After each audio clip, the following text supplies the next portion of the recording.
Que bom que você comentou sobre isso dos seus pacientes, porque uma coisa também que eu sempre penso são sobre hormônios, né? Por exemplo, a insulina, a testosterona em homens. Você vê também alguma relação com esses hormônios desalinhados acima ou abaixo de algum parâmetro e você consegue relacionar isso também com a perda de peso e com a saúde em geral, a saúde metabólica como um todo?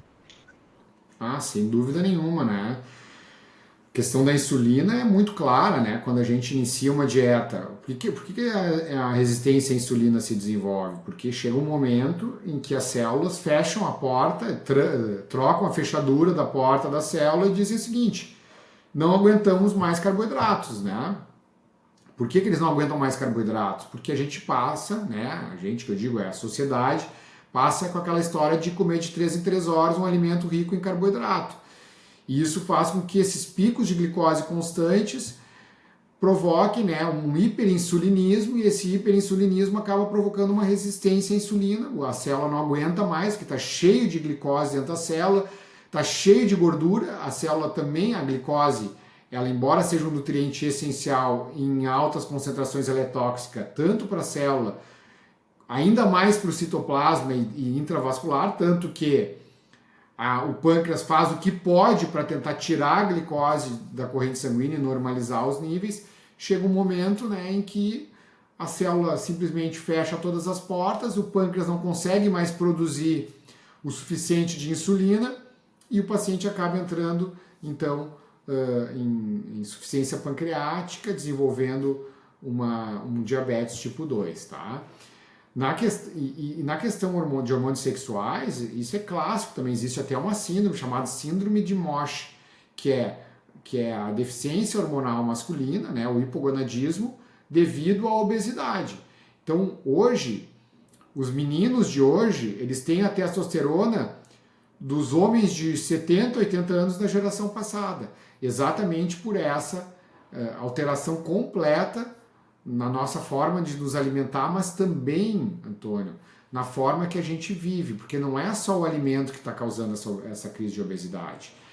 São várias questões. É o alimento, mas também essa questão das toxinas que nós estamos tendo que lidar. Nós substituímos todos os metais e vidro por plásticos, embalagens plásticas, maquiagens em mulheres, né, produtos de higiene cheios de química, os alimentos completamente diferentes do que eu comia quando era pequeno.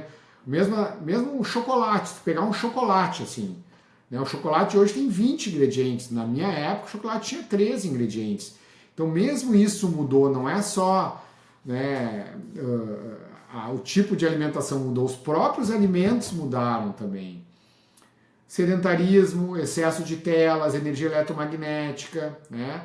Tudo isso junto é que causou os obesogênicos, né? O David Lustig fala, desculpa, o Robert Lustig fala muito sobre os obesógenos, obesogênicos, que são todas essas substâncias químicas que desequilibram por completo o nosso corpo e fazem com que haja ativação de enzimas lipogênicas, e isso, sem dúvida nenhuma, promove uma hiperplasia e uma hipertrofia do tecido adiposo. E essa hiperplasia, principalmente a hipertrofia do tecido adiposo, e o Ben Birkman já comprovou isso, esse aumento do tamanho das células de gordura que causa inflamação, que muitas vezes vai desencadear a resistência à insulina. Não é nem o número de células de gordura, é o aumento do tamanho das células de gordura.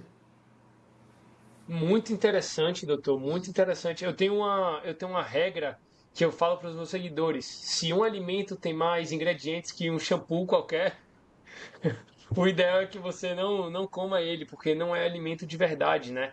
E que bom que você comentou também sobre a resistência à insulina, e eu já li também sobre como a resistência à insulina impede a mitocôndria de criar ATP, correto?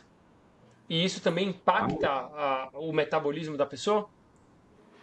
Sem dúvida, porque ela gera um estresse oxidativo que faz exatamente com que essas enzimas elas não consigam funcionar adequadamente, né?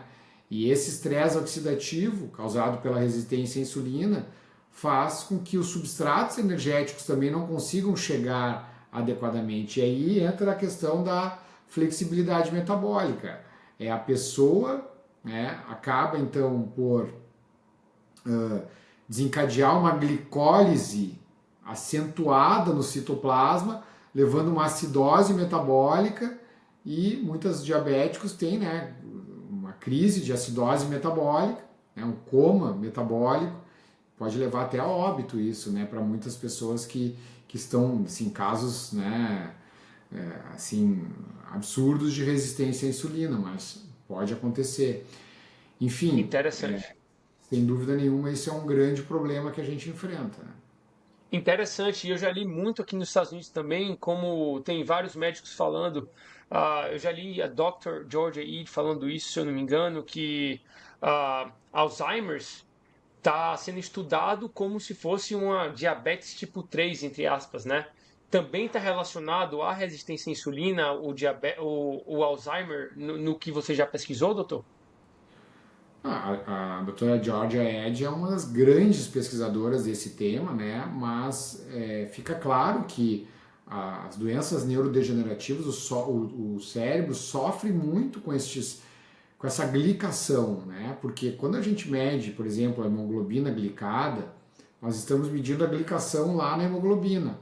Mas a glicação no fígado é esteatose hepática, a glicação nos vasos sanguíneos gera aterosclerose, a glicação nos olhos gera catarata, problemas na retina, a glicação no rim é a principal causa de insuficiência renal, e a glicação no cérebro está diretamente relacionada ao desenvolvimento das doenças neurodegenerativas, não só o Alzheimer, como a doença de Parkinson também.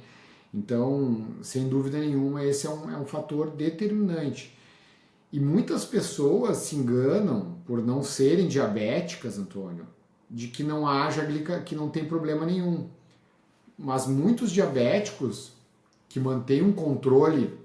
Galera, um comunicado rapidinho aqui, vai durar 20 segundos. Só queria falar, se vocês têm vontade de se juntar à minha comunidade privada da Dieta Carnívora, onde todo mundo tem o mesmo objetivo, todo mundo tem a vontade de aprender, dúvidas são tiradas lá e você está dentro de uma comunidade bem exclusiva, clica aqui no link da descrição. Estou fazendo uma promoção de tempo limitado, que se você entrar na minha comunidade privada hoje, você ganha 2 e-books pelo preço de um. Em cima disso, let's go!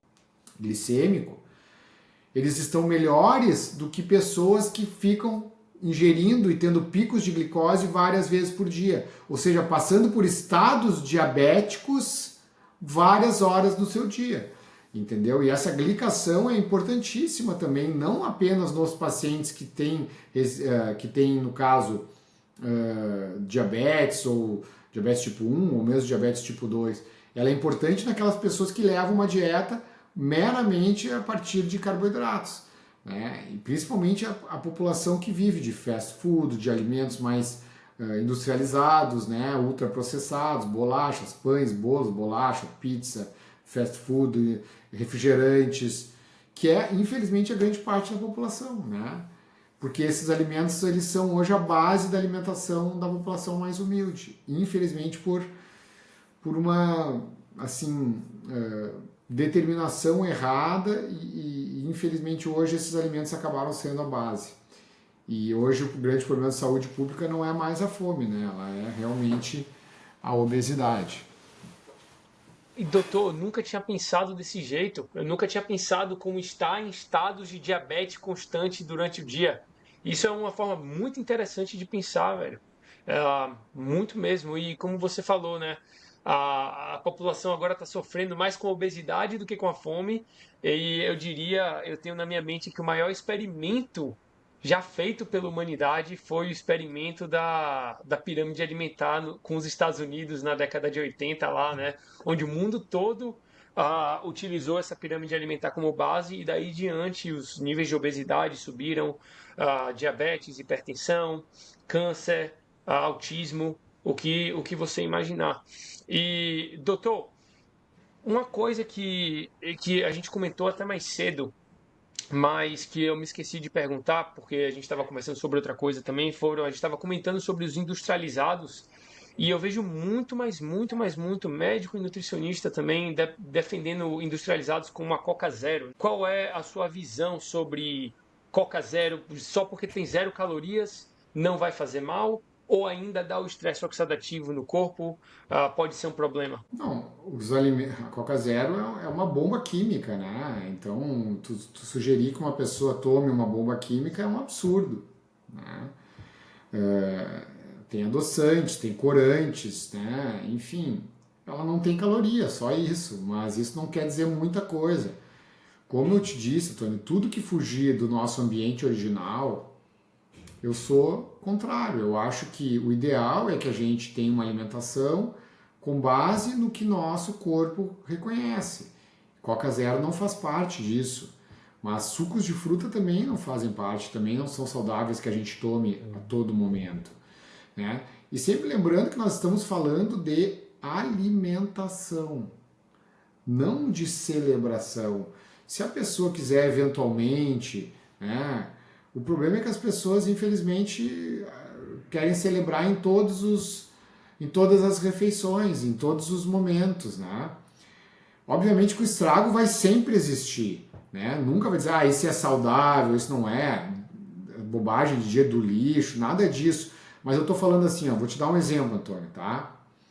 Pô, se eu vou para Paris, cara, eu vou comer um croissant. Se eu vou para Itália, vou comer uma pizza, entendeu? Um pedaço, uma vez, vou experimentar. Eu não como, não tem na minha casa, no meu dia a dia não tem, eu não como pão, não como pizza, não como nada de farinha. Mas não é isso que eu quero passar para as pessoas, entendeu? O que eu quero saber é que cada vez que tu colocar um pedaço de farinha na tua boca, tu tem que saber que tu estás agredindo o teu corpo e que aquilo não é o teu alimento original. Então, mas se é um momento de celebração e que uma pequena agressão, o teu corpo vai lidar com isso bem, por quê? Porque o nosso corpo ele é feito para lidar com agressões. E aí entra aquele conceito da hormese que eu te falei também, que pequenas agressões não causam grandes problemas e podem até fazer o teu corpo melhorar. Vou te dar um exemplo, tá? Eu treinei um atleta para maratona de Boston, paciente meu. E aí, cara, eu falei para ele, a gente fez todo o treinamento dele em low carb, não foi carnívora total, mas foi low carb. Então eu capacitei ele, ele estava metabolicamente extremamente ativo, assim, extremamente bem, conseguiu ficar muito bem produzindo energia. E aí eu pedi para ele fazer o seguinte, ó, olha, antes da prova, tá? Tu come um carboidrato. Mas não come qualquer carboidrato, come assim uma batata doce, um aipim, mas come na noite anterior carboidrato. Por quê? Porque daí aquilo ali é uma gasolina azul para ti, mas tu está usando de uma forma muito sábia naquele momento. O teu corpo não depende daquilo e tu está dando um boost para ele. Agora, se tu der carboidrato todo momento, ele só vai saber usar carboidrato e ele não vai saber usar gordura como fonte de energia de uma forma eficiente.